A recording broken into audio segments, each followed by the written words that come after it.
Bonjour et bienvenue dans cette nouvelle vidéo où il sera question pour nous de découvrir le système de fichiers de Cisco EOS. Eh bien, dans notre lab ici, là, nous allons nous orienter ici, là, vers notre routeur Cisco afin de découvrir ici, là, son système de fichiers. Eh bien, déjà, ici, après l'ouverture, en fait, de notre CLI, nous allons déjà ici, là, examiner notre système de fichiers se trouvant dans notre routeur. Ici, nous allons, nous avons utilisé ici le routeur 01.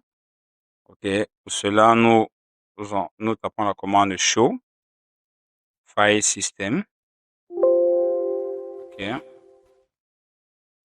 Voilà. Nous pouvons déjà ici là apercevoir quelques résultats. Ces résultats, en fait, ici là varient. Ce qu'il faut savoir, en fait, c'est que ces résultats, en fait, varient d'un routeur à un autre en fonction ici là des caractéristiques de chaque routeur. Nous avons ici là comme type de système de fichiers. Tout d'abord, nous avons les opaques, network, NVRAM, disque, flash, network. En fait, lorsqu'on nous voit ici le type de fichier opaque, ça veut tout simplement dire que ce type de fichier en fait est utilisé ici là pour tout ce qui est interne au routeur. Comme par exemple ici là, je vais par exemple dire que ici là, lorsque par exemple nous utilisons par exemple toute commande ici là qui permet en fait de voir des fichiers, bien de voir des configurations qui se trouvent à l'intérieur de notre routeur, comme par exemple ici là la commande ici là show running config, ok, qui est une commande ici là qui permet ici là déjà de voir les configurations en cours d'exécution. Bon, ce type de fichier donc cela permet en fait d'établir un lien interne entre ce type de fichier en fait permet d'établir un lien interne avec le fichier en cours de configuration.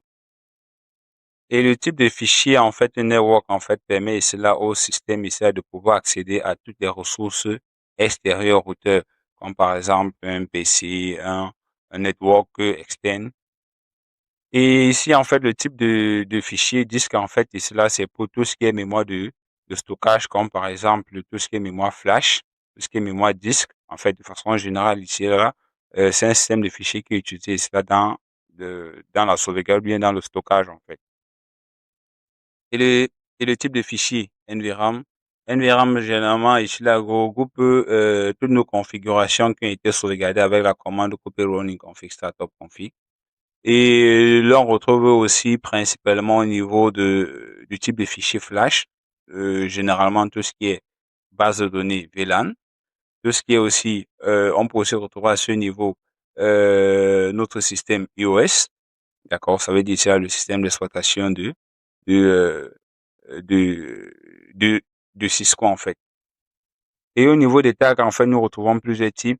Premier type ici là que nous retrouvons ici là, c'est le REW pour read et write. Ça veut dire que ce type de fichier peut en même temps être écrit et en même temps être lu.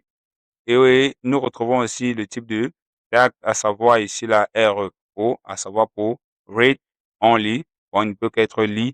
En fait, il ne peut uniquement être lu. Nous retrouvons aussi le WO pour write only. Bon, ça veut dire qu'il ne peut qu'être écrit. Et je crois qu'on a tout fait. On a le RO, le RW et le WO. Et au niveau des préfixes, ici, là, nous avons plusieurs types de préfixes, à savoir système, nul par exemple, que nous allons un peu développer, syslog, que nous connaissons très bien, disque. Ici, nous avons plusieurs disques en fonction du type de fichier. Bon, comme par exemple ici, là, dans le cadre de notre routeur, nous avons deux disques, à savoir le disque à savoir le disque 0, le disque 1. Au niveau des fichiers flash, nous avons par exemple ici là deux fichiers flash qui se trouvent au niveau du slot 0 et au niveau du slot 1. Et le nul ici là signifie tout simplement que si vous copiez par exemple ici là un fichier ou une donnée sur ce système de fichiers, en fait, ça veut tout simplement dire qu'il ne sera enregistré. Il ne sera enregistré nulle part. Il est principalement en fait utilisé ici là pour déterminer la taille d'un fichier. Et tout ici à côté, à notre gauche, ici là, nous pouvons ici là voir la taille de chaque système de fichiers.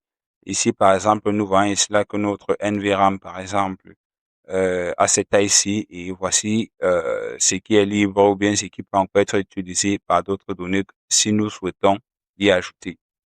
Bien désolé, à ce niveau, si nous tapons par exemple la commande d nvram, d'accord, nous pouvons déjà à ce niveau ici là voir déjà les différents fichiers que comporte en fait ici là notre fichier nvram. D'accord, nous voyons ici par exemple ce premier fichier, à savoir le fichier startup config, le deuxième fichier à savoir le fichier private config, troisième et quatrième fichier avec ici là avec ici en fait les détails de chaque fichier et leur mode d'emploi. Comme par exemple ici le startup config, c'est un fichier qui peut être à même d'être lu et écrit.